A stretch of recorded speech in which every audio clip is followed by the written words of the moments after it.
Hello, hi everyone. Welcome back to our YouTube channel Porahali. Myself Devojit and today we will continue the chapter Money and Banking. ठीक है, ये actually part 5 है आपके chapter का और इससे पहले 4 पार्ट ऑलरेडी अपलोडेड है यूट्यूब पे। आप पहले वो 4 पार्ट कंटिन्यू करना, उसके बाद ही पार्ट 5 पे आना। ठीक है, तो हमने लास्ट क्लास डिस्कस किया था। लास्ट क्लास कुछ मिस हो गया था एक्चुअली। जैसा मैंने आपको पढ़ाया था कि planned economy and market centred economy में क्या डिफरेंस है। मैंने आपको बोला था कि प्लान्ड इकोनॉमी में जो भी गुड्स होता है या फिर सर्विसेज होता है, उसका जो प्राइसेस होता है वो गवर्नमेंट डिसाइड करती है, या फिर कितना डिस्ट्रीब्यूट करना है वो गवर्नमेंट डिसाइड करती है। और जो मार्केट सेंटर्ड इकोनॉमी में वो डिमांड एंड सप्लाई डिसाइड करता है। अब देखो सिंपल सी बात है, कैसे डिमांड एंड सप्लाई वो प्राइस को इंट्रोड्यूस करेगा, कितना होगा उसका प्राइस, तो वो मैंने नहीं समझाया था आपको। तो पहले आज वो चीज क्लियर कर लेते हैं, उसके बाद ही फर्दर मूव करेंगे हम। ठीक है, हालांकि ये उतना इंपॉर्टेंट नहीं है एग्जाम पॉइंट ऑफ व्यू से, लेकिन आपके कंसेप्चुअल अंडरस्टैंडिंग के लिए बहुत ज्यादा इंपॉर्टेंट है। ठीक है, तो हमने पहले देखा था कि a market centred economy also called a market economy or the market friendly economy is an economic system in which the price, production and distribution of goods and services are determined by the forces of demand and supply, not by the government. ठीक है, तो यह तो हमने last class में ही देखा था। देखो इकोनॉमी में एक्चुअली क्या होता है, इकोनॉमी में कोई भी गुड्स या सर्विसेज, मान लो कोई भी गुड्स हो, जैसे टमाटो हो गया, ठीक है, उसका प्रोडक्शन कितना करना है, कितना प्रोड्यूस करना है, प्रोड्यूस करने के बाद उसको डिस्ट्रीब्यूट कितना करना है, और उसका प्राइसेस क्या होगा। ऑब्वियसली फ्री में तो नहीं देंगे, उसका कुछ प्राइसेस होना चाहिए डिस्ट्रीब्यूट करने के लिए। तो ये प्राइसेस जितना भी होगा वो मार्केट के जो डिमांड एंड सप्लाई है उसके ऊपर डिपेंड करेगा। ठीक है, और जो प्लान्ड इकोनॉमी था उसमें गवर्नमेंट डिसाइड करते हैं। तो मार्केट सेंटर्ड इकोनॉमी में गवर्नमेंट डिसाइड नहीं करता।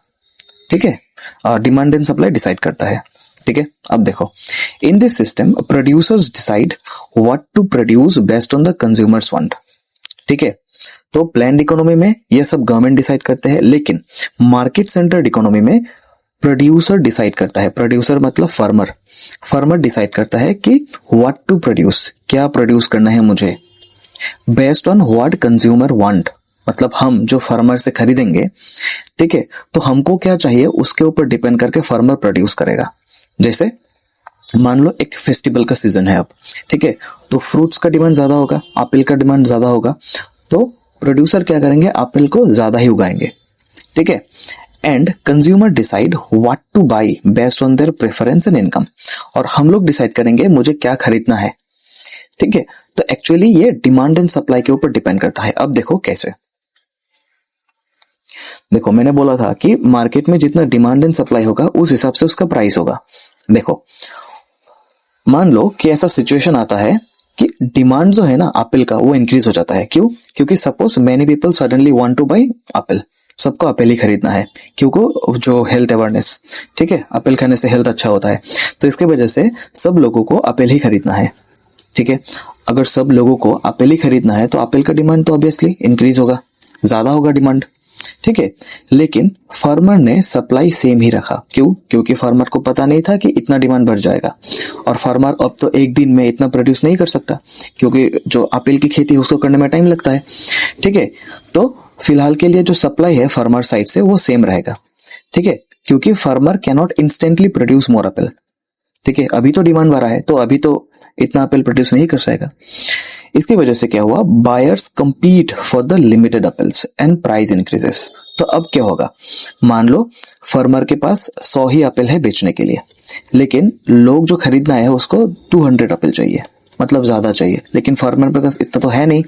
तो फार्मर क्या सोचेगा, चलो एक काम करता है, एप्पल का डिमांड इतना ही ज्यादा हो गया तो मैं काम करता हूँ, ये 100 एप्पल जो मेरे पास है उसका दाम मैं डबल कर दूंगा, फिर भी लोग खरीदेंगे क्योंकि लोगों को डिमांड है।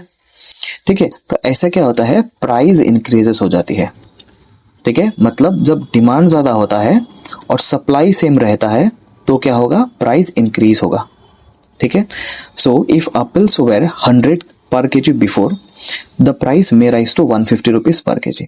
तो पहले जिसका दाम 100 रुपीज था पर किलो पे, अब उसका दाम इंक्रीज होके 150 हो गया, क्योंकि फार्मर के पास लिमिटेड अमाउंट पे एप्पल है और डिमांड जो लोगों को ज्यादा एप्पल चाहिए, उसका डिमांड ज्यादा है, तो फार्मर भी उसका दाम इंक्रीज कर देगा। ये आप जब बाजार में जाते हो तो ये भी आपने देखा होगा, ऑब्जर्व किया होगा कि ऐसा होता है बाजार पे। ठीक है, अब देखो, तो इस साल एप्पल का डिमांड ज्यादा था, तो फार्मर सोचेगा कि मैं एक काम करता हूं, अगले साल इसका सप्लाई भी बढ़ा देता हूं। दैट मीन्स और भी प्रोड्यूस करने लगा फार्मर। ठीक है, next season farmers plant more Apple tree. ठीक है, तो एप्पल का खेती ज्यादा किया इस बार प्रोडक्शन ज्यादा किया, तो सप्लाई क्या हो गया, इंक्रीज हो गया, क्योंकि पहली बार तो 100 ही था, तो इस बार उन्होंने सोचा कि मैं 100 की जगह पे 500 एप्पल ग्रो करूंगा। ठीक है, and the demand remains the same, क्योंकि पहले जो सीजन था उस पे लोगों का डिमांड ही ज्यादा था, लेकिन मान लो इस सीजन में लोगों का डिमांड उतना ज्यादा नहीं है। ठीक है, तो क्या होगा, more apples in the market, sellers compete to sell price fall. देखो, फार्मर ने तो 500 उगा दिया, लेकिन डिमांड तो उतना बड़ा नहीं, डिमांड तो सेम ही है लास्ट सीजन के जैसा, 200 एप्पल ही चाहिए। ठीक है, लेकिन फार्मर के पास एक्स्ट्रा एप्पल्स है, तो फार्मर क्या करेगा कि थोड़ा कम दाम में बेच देगा। क्यों, आप काम करो, पर केजी 80 रुपीज ले लो, ज्यादा से ज्यादा आप ले लो। ठीक है, तो यहाँ पे क्या हुआ, फार्मर ने सप्लाई इंक्रीज किया, लेकिन डिमांड उतना ज्यादा इंक्रीज नहीं हुआ, जिसकी वजह से प्राइस भी कम हो गया। ठीक है, तो ऐसे डिमांड एंड सप्लाई के जरिए प्राइस डिसाइड होता है किसी भी चीज का। इकोनॉमी में प्राइस कितना होगा, ठीक है, कितना प्रोड्यूस करना है, कितना सेल करना है, वो भी डिमांड एंड सप्लाई के थ्रू ही डिटरमाइन होता है। ठीक है, तो ये थोड़ा कंसेप्ट था जो कि एग्जाम पॉइंट ऑफ व्यू से इतना इंपॉर्टेंट नहीं है, लेकिन आपको समझने के लिए इंपॉर्टेंट है कि एक्चुअली डिमांड एंड सप्लाई से कैसे प्राइस डिटरमाइन होता है। हाँ, ठीक है, अब देखो, तो चलो नेक्स्ट मूव करते हैं अब, the function of the central bank. तो एक्चुअली लास्ट क्लास में हमने कुछ बैंक के बारे में डिस्कस किया था, क्लासिफिकेशन ऑफ बैंक। तो सबसे पहला था सेंट्रल बैंक, तो आज पहले सेंट्रल बैंक के बारे में डिस्कस कर लेते हैं। ठीक है, the central bank is the head of all the banks in a country. ये तो आपको सबको ही पता है, कंट्री में जितना भी बैंक है, जैसे एसबीआई हो गया, आईसीआईसीआई हो गया, एचडीएफसी बैंक हो गया, सबका जो हेड है ये सेंट्रल बैंक होता है। ठीक है, all the bank are to operate as per the instructions issued by the central bank. ठीक है, और ये सेंट्रल बैंक जो भी इंस्ट्रक्शन देगा सब बैंकों को मानना ही होगा। ठीक है, the Riks bank of Sweden is the world's oldest central bank. ये आपको याद रखना है, जो वर्ल्ड का सबसे ओल्डेस्ट सेंट्रल बैंक है वो स्वीडन का रिस्क बैंक है, सॉरी रिस्क नहीं, रिक्स बैंक है। ठीक है, this bank was set up in 1656, ये भी याद रखना आप। ठीक है, और इंडिया का जो सेंट्रल बैंक है वो कौन सा है, रिजर्व बैंक ऑफ इंडिया। ठीक है, this bank was set up in 1935, इसका एस्टेब्लिशमेंट हुआ था 1935 में। The central bank performs A number of function. देखो, सेंट्रल बैंक का कुछ काम होता है इकोनॉमी में, ठीक है, वो हम डिटेल डिस्कस करेंगे अब। ठीक है, तो यहाँ पे दो चीज याद रखना कि सेंट्रल बैंक सब बैंक का हेड होता है, देश में जितना भी बैंक होता है, और वर्ल्ड का ओल्डेस्ट बैंक कौन सा है, रिक्स बैंक ऑफ स्वीडन। किस टाइम पे स्टैब्लिश हुआ था, 1656। और इंडिया का सेंट्रल बैंक कौन सा है, रिजर्व बैंक ऑफ इंडिया, 1935 में इसका एस्टेब्लिशमेंट हुआ था। ठीक है, अब देखो सेंट्रल बैंक का काम क्या होता है, सबसे इंपॉर्टेंट काम, तो सेंट्रल बैंक इश्यू करेंसी। ठीक है, जितने भी आप आजकल नोट देखते हो, सब नोट ही सेंट्रल बैंक इश्यू करता है। ठीक है, this is the monopoly right of the central bank as no other bank in the country enjoys this right. ठीक है, जो नोट प्रिंटिंग करना है या फिर नोट को इशू करना है वो सिर्फ सेंट्रल बैंक ही कर सकता है और कोई दूसरा और बैंक नहीं कर सकता। ठीक है, तो this is the monopoly right, मतलब सिर्फ वो ही कर सकता है, दूसरा कोई नहीं कर सकता। ठीक है, इसमें भी थोड़ा ट्विस्ट है, देखो यहाँ पे जितने भी आप कॉइन्स देखते हो, 1 रुपी, 2 रुपी कॉइन, 5 रुपी, 10 रुपीज, ठीक है, ये करता है इशू गवर्नमेंट ऑफ इंडिया, ये आरबीआई नहीं करता। ठीक है, और ये जो 1 रुपये वाला नोट था पहले का, आज तो नहीं है फिलहाल, तो ये भी गवर्नमेंट ऑफ इंडिया इशू करता है। लेकिन बाकी जितने भी नोट्स है, 10 रुपीज, 20, 50, 100, 200, 500, 2000, ये सारा नोट्स आरबीआई इशू करता है, reserve bank of India, central bank जो है वो इशू करता है। ठीक है, और जितना भी कॉइन्स होता है या फिर ये 1 रुपी का नोट होता है वो गवर्नमेंट ऑफ इंडिया इशू करता है। ठीक है, तो इस पे थोड़ा डिफरेंस है। अब देखो, the central bank control the volume of credit. देखो एक्चुअली ये क्रेडिट का मतलब क्या होता है, क्रेडिट का मतलब है लोन या फिर बोरोइंग। जो बैंक से आप लोन लेते हो उसको बोलते हैं क्रेडिट इकोनॉमिकल लैंग्वेज पे, ठीक है। The central bank adopt credit control measures to regulate and the lending capacity of the commercial bank. अब देखो इस पे थोड़ा आपको समझने की जरूरत है, ठीक है। यहाँ पे देखो, ठीक है। आपको जब लोन लगता है, लोन चाहिए आपको, ठीक है, तो आप कहाँ पे जाते हो, एसबीआई जाते हो या फिर कोई दूसरी बैंक पे जाते हो, एचडीएफसी, तो वहां से आपको लोन मिलता है, ठीक है।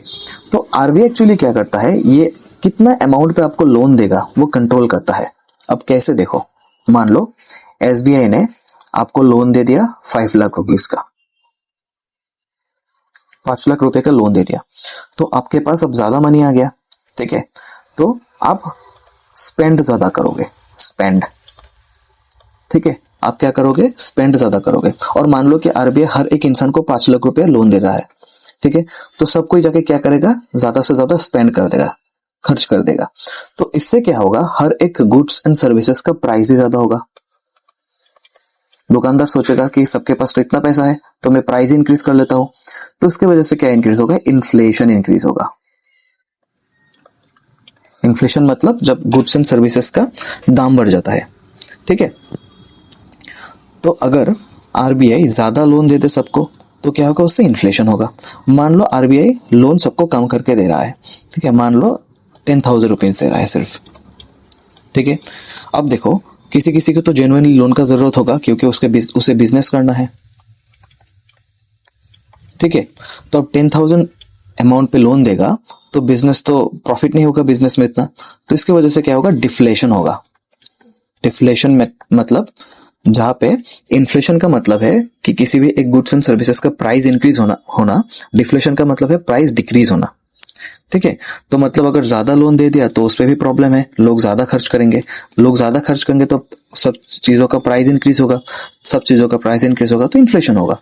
और अगर कम अमाउंट पर लोन दे दे तो बिजनेसेस क्या होगा, प्रॉफिट नहीं होगा, बिजनेस शट डाउन हो जाएगा, तो इसकी वजह से क्या होगा, डिफ्लेशन होगा इकोनॉमी में।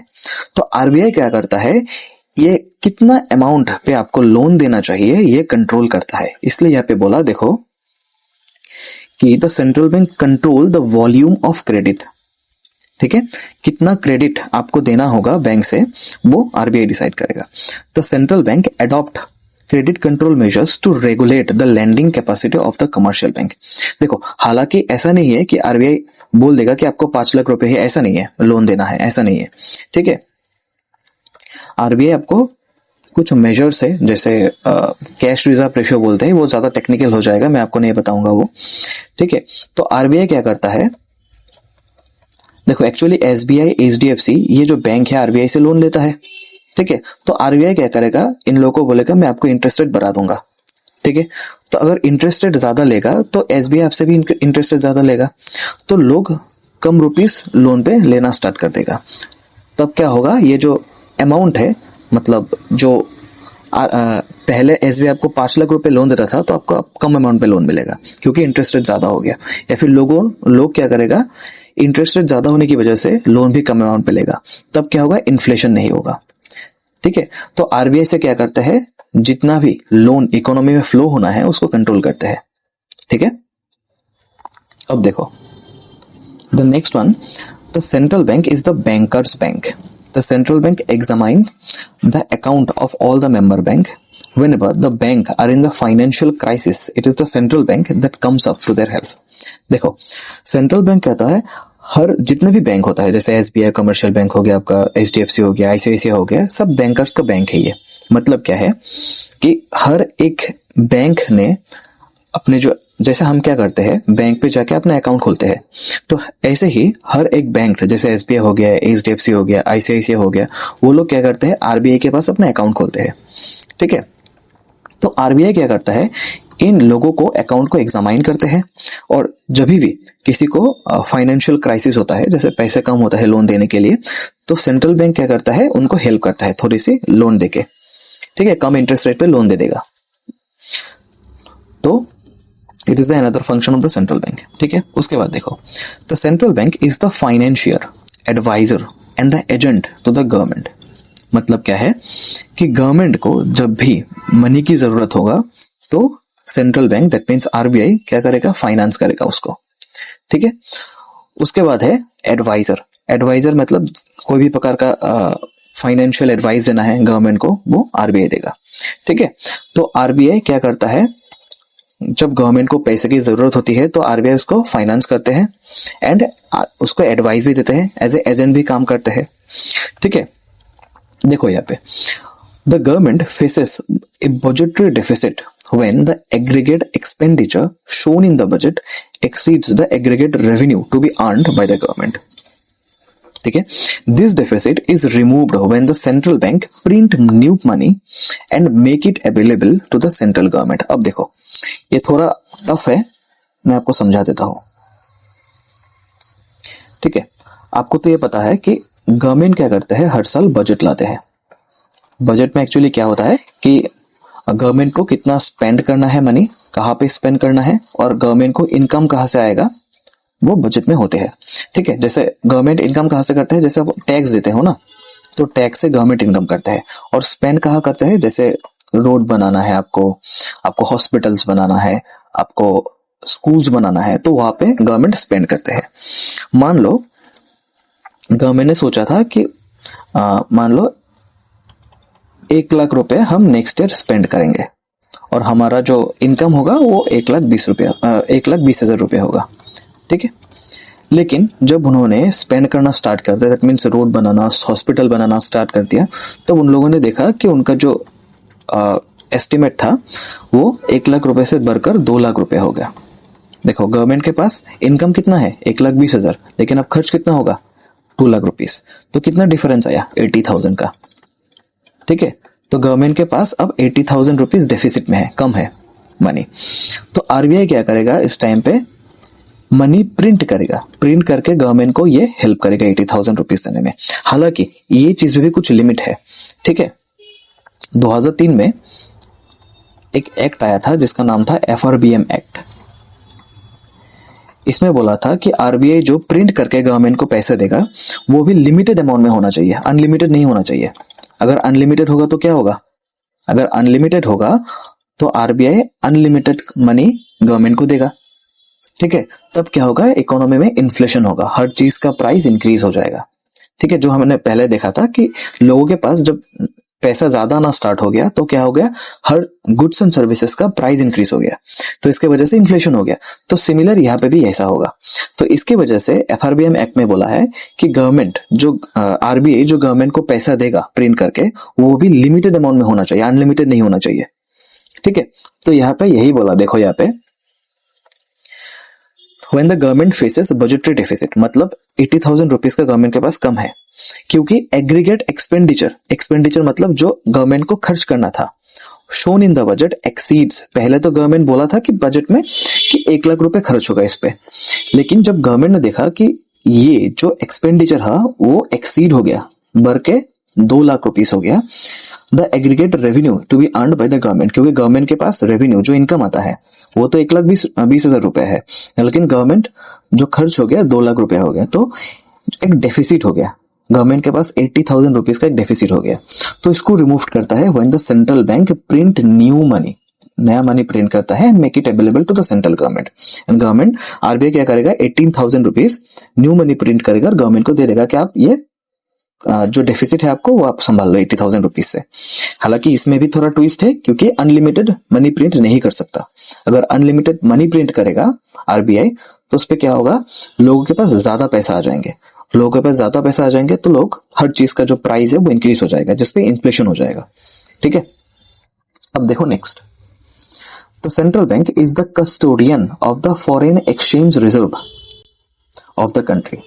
मतलब क्या है, फॉरेन एक्सचेंज का मतलब एक्चुअली क्या है कि money from the other countries. ठीक है, फॉरेन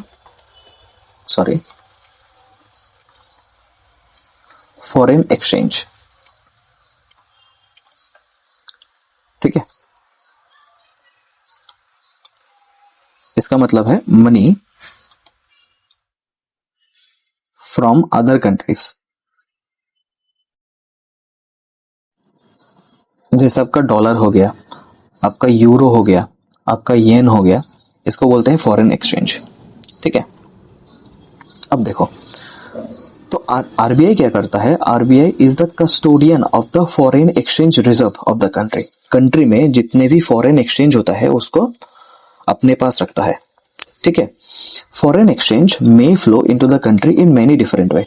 अब आपको शायद क्वेश्चन आएगा आपके मन में कि फॉरेन एक्सचेंज कैसे आता है, ये तो बाहर का देश का करेंसी है, ये हमारे अंदर इंडिया के अंदर कैसे आएगा?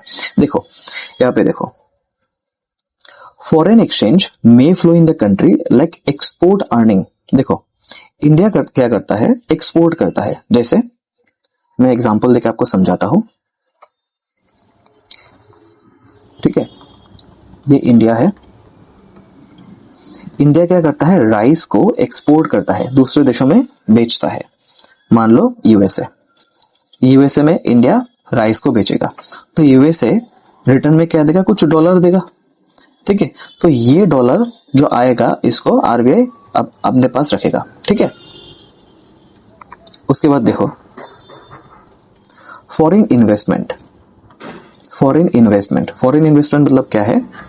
मान लो इंडिया पे एक नई कंपनी खोला है किसी ने। ठीक है, तो एक यूएसए में एक लोग है, वो बोलेगा कि ये कंपनी में मैं इन्वेस्ट करना चाहता हूँ। तो इन्वेस्टमेंट वो कैसे करेगा? मान लो उन्होंने इन्वेस्ट किया $1000, तो ये भी डॉलर में ही इन्वेस्ट करेगा। तो हमारे इकोनॉमी में जितना भी डॉलर का प्रेजेंस होगा उसका जो रिजर्व होगा वो आरबीआई के पास रहेगा। ठीक है, अब आपको मन में क्वेश्चन ऐसा आ सकता है कि आरबीआई ये रिजर्व करके क्या ही करेगा? ठीक है, देखो यहाँ पे जैसे हमने राइस का एक्सपोर्ट किया यूएसए में, उसके बदले में यूएसए ने क्या दिया? हमको कुछ डॉलर दिया। मान लो हम यूएसए से कुछ इंपोर्ट करना चाहते हैं, मतलब यूएसए से कुछ खरीदना चाहते हैं। ठीक है, जैसे मान लो एक मशीन खरीदना चाहता है, तो उसके बदले में क्या देना पड़ेगा? मुझे कैश देना पड़ेगा। तो वो कैश में थोड़ा हेल्प करता है फॉरेन एक्सचेंज रिजर्व, क्योंकि जितना भी इंपोर्ट करते हैं हम, ठीक है, तो उसमें जो पेमेंट होता है ये फॉरेन करेंसी में ही होता है। ठीक है, और इसमें और एक भी फायदा है कि हमारा जो रुपी का वैल्यू है ना वो स्टेबल रहता है। हालांकि ये थोड़ा क्रिटिकल है, तो आप इतना ही याद रख सकते हो कि जितना फॉरेन करेंसी जो फॉरेन करेंसी आरबीआई के पास होगा वो जितना ज्यादा होगा तो हमारा रुपी भी उतना स्टेबल होगा।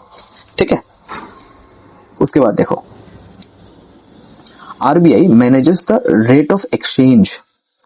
ठीक है, आरबीआई क्या करता है? रेट ऑफ एक्सचेंज को मैनेज करता है। कैसे? देखो रेट ऑफ एक्सचेंज का मतलब क्या है कि एक rate at which the currency of a country is exchanged against the currency of another country. मतलब क्या है कि आज के टाइम पे $1 का वैल्यू कितना है? $1 का वैल्यू है मान लो 87 रुपीज। ठीक है, तो $1 का वैल्यू हमारे इंडिया के करेंसी में कितना होगा? 87 रुपीज होगा। इसको बोलते हैं रेट ऑफ एक्सचेंज। ठीक है, जैसे यहाँ पे देखा हो, the rate at which the currency of a country, मतलब एक dollar is exchange against the currency of another country. हमारे करेंसी में इसका वैल्यू कितना होगा? 87 रुपीज होगा, तो इसको बोलेंगे रेट ऑफ एक्सचेंज। तो ये आरबीआई ही डिसाइड करता है। ठीक है, उसके बाद the central bank function as the clearing house of the member bank. There is a interbank lending and borrowing. The central bank maintain the account of all the member bank. अब देखो इस पे क्या होता है, सेंट्रल बैंक कैसे काम करते हैं। ठीक है, तो आरबीआई के पास हर एक बैंक का अकाउंट होता है। जैसे एसबीआई का भी एक अकाउंट है, एचडीएफसी का भी एक अकाउंट है। जैसे हम बैंक में अकाउंट खोलते हैं तो ये बैंक भी आरबीआई में एक अकाउंट खोलते हैं। ठीक है, मान लो एसबीआई को एचडीएफसी को 100 करोड़ रुपए देना है और एचडीएफसी को एसबीआई को 90 करोड़ रुपीस देना है। देखो अगर ये रुपीस कैश में देगा तो लार्ज अमाउंट पे होगा, तो उसमें थोड़ा प्रॉब्लम होगा। तो आरबीआई क्या करेगा इसमें? आरबीआई बोलेगा कि ठीक है, एसबीआई एचडीएफसी को 100 करोड़ रुपए देना है और एचडीएफसी जो बैंक है वो आरबीआई को रिटर्न में 90 करोड़ रुपीस देना है। तो मैं काम करता हूँ, इसका जो डिफरेंस है कितना है? 10 करोड़। ठीक है, तो मैं काम करता हूँ आरबीआई की जो अकाउंट है उसमें से एचडीएफसी को 10 करोड़ दे देता हूँ। हो गया, सेम ही बात है। 100 करोड़ 90 करोड़ देने से 10 करोड़ दे देगा आरबीआई, सॉरी आरबीआई नहीं, एसबीआई होगा। ठीक है, एसबीआई के जो अकाउंट है उसमें से 10 करोड़ रुपीस यहाँ पे ट्रांसफर कर देगा, तो ही तो प्रॉब्लम खत्म। तो ये काम करता है आरबीआई। ठीक है, अगर फिजिकली इतना कैश या फिर ट्रांजैक्शन करना है तो ये बहुत प्रॉब्लम होता है, क्योंकि ये लार्ज अमाउंट होता है। तो इसके वजह से आरबीआई क्या करेगा, इसका जो डिफरेंस होगा दैट मीन्स 10 करोड़, क्योंकि एसबीआई एचडीएफसी को 100 करोड़ देना है एंड एचडीएफसी आरबीआई को 90 करोड़ देना है। तो एक्स्ट्रा जो 10 करोड़ एसबीआई एचडीएफसी को देना है वो डायरेक्टली ट्रांसफर कर देगा। ठीक है, इसको बोलते हैं क्लियरिंग करना। ठीक है, इसलिए इसको बोलते हैं the central bank function as a clearing house of the member bank. ठीक है, उसके बाद देखो, the central bank has a promotional role to play. It promote the socio economic development as it releases fund to the priority sector in the economy like agriculture. देखो, bank का काम, जो central bank होता है ना RBI, उसका सिर्फ काम ये लेन देन करना ही नहीं होता, कितना इंटरेस्ट रेट है, कितना फॉरेन एक्सचेंज है, सिर्फ यही नहीं होता है, उनका काम और भी होता है। कैसे? कंट्री को ग्रो करना है, इंडिया को ग्रो करना है। ठीक है, और सोसाइटी का जो वीकर सेक्शन है उसको कैसे डेवलप करना है। ठीक है, तो आरबीआई क्या बोलेगा, ठीक है, आरबीआई एसबीआई को बोलेगा या फिर एचडीएफसी को बोलेगा कि आपके पास जितना भी डिपॉजिट है, ठीक है, उस डिपॉजिट में से 40% लोन आप एग्रीकल्चर के फार्मर को दोगे, देना ही पड़ेगा 40% लोन। ठीक है, या फिर जो छोटे मोटे बिजनेसेस है उसको देना पड़ेगा, जिससे क्या होगा, जो वीकर सेक्शन है वो उसका भी ग्रोथ होगा। ठीक है, बैंक में लोन लेने के लिए आपको इंटरेस्ट भी देना पड़ेगा। तो जो एग्रीकल्चरल लेबरर होते हैं या फिर फार्मर लोग होते हैं, जो छोटे मोटे इंडस्ट्री के लोग होते हैं, वो बैंक से लोन नहीं ले पाते, क्योंकि उसका इंटरेस्ट रेट भी देना पड़ेगा, उतना पैसा कैसे आएगा। ठीक है, तो इसलिए आरबीआई बोल रहा है कि आपको जितना भी आपके पास डिपॉजिट है, जितने भी आपके पास लोन अमाउंट है, उसमें से 40% आपको इन लोगों को मैंडेटरीली देना होगा, बाकी 60% आप जिसको देना सके दे सको। ठीक है, at present the priority sector lending in the India has fixed at 40% of the total deposit of the bank। यही बोला, जिसको बोलते हैं प्रायोरिटी सेक्टर लेंडिंग। ठीक है, जैसे एग्रीकल्चर हो गया, आपका फार्मर को देना पड़ेगा, तो टोटल डिपॉजिट में से आपको 40% लोन एग्रीकल्चर में या फिर छोटे मोटे जो बिजनेसेस है या फिर जो वीकर सेक्शन है उसको देना पड़ेगा। ठीक है, बाकी 60% आप किसी को भी दे सकते हो। ठीक है, तो इससे क्या होगा, जो एग्रीकल्चर सेक्टर होगा, जो छोटे मोटे इंडस्ट्रीज होगा, उसका भी डेवलपमेंट होगा। ठीक है, उसके बाद देखो, there are miscellaneous functions which are performed by the central bank। और भी कुछ functions होते हैं, जैसे it supplies loan to the cooperative bank and other bank। तो आरबीआई क्या करता है, जो भी कोऑपरेटिव बैंक होता है, कोऑपरेटिव मतलब कि 10-12 लोग जोड़ के एक बैंक खोलते हैं, तो ऐसे जो सोसाइटी के थ्रू एक बैंक खोलना होता है, तो उन लोगों को लोन देते हैं ताकि उन लोगों का भी डेवलपमेंट हो सके। It operates A welfare fund for the educational and the social purposes and so on. तो आरबीआई क्या करता है, उनका जो स्टाफ होता है, ठीक है, उनका जो बच्चों का एजुकेशन होता है या फिर सोशल पर्पसेस होता है, उनके लिए भी कुछ फंड बनाते हैं छोटे मोटे, उस पर आरबीआई डोनेट करते रहता है या फिर उस पर लोन देते रहता है। ठीक है, तो ये था जो हमारा सेंट्रल बैंक है आरबीआई, उसका कुछ काम। तो नेक्स्ट जो क्लास होगा उसमें हम डिस्कस करेंगे जो बाकी के कमर्शियल बैंक है या फिर सिडबी है, नाबार्ड है, एनबीएफसी है, ठीक है, वो कुछ स्पेशल टाइप के बैंक्स होते हैं, वो डिस्कस करेंगे। तो आज सिर्फ हमने आरबीआई का कुछ फंक्शंस देखा, तो नेक्स्ट क्लास में हम कमर्शियल बैंक और जितने भी बैंक है वो खत्म कर देंगे। I think this will be the last part होगा, वो वाला जो आएगा पार्ट 6। एंड आपका कुछ डाउट होता है तो मुझे कमेंट सेक्शन में बताना। तब तक के लिए थैंक यू वेरी मच, मिलते हैं नेक्स्ट पार्ट पे।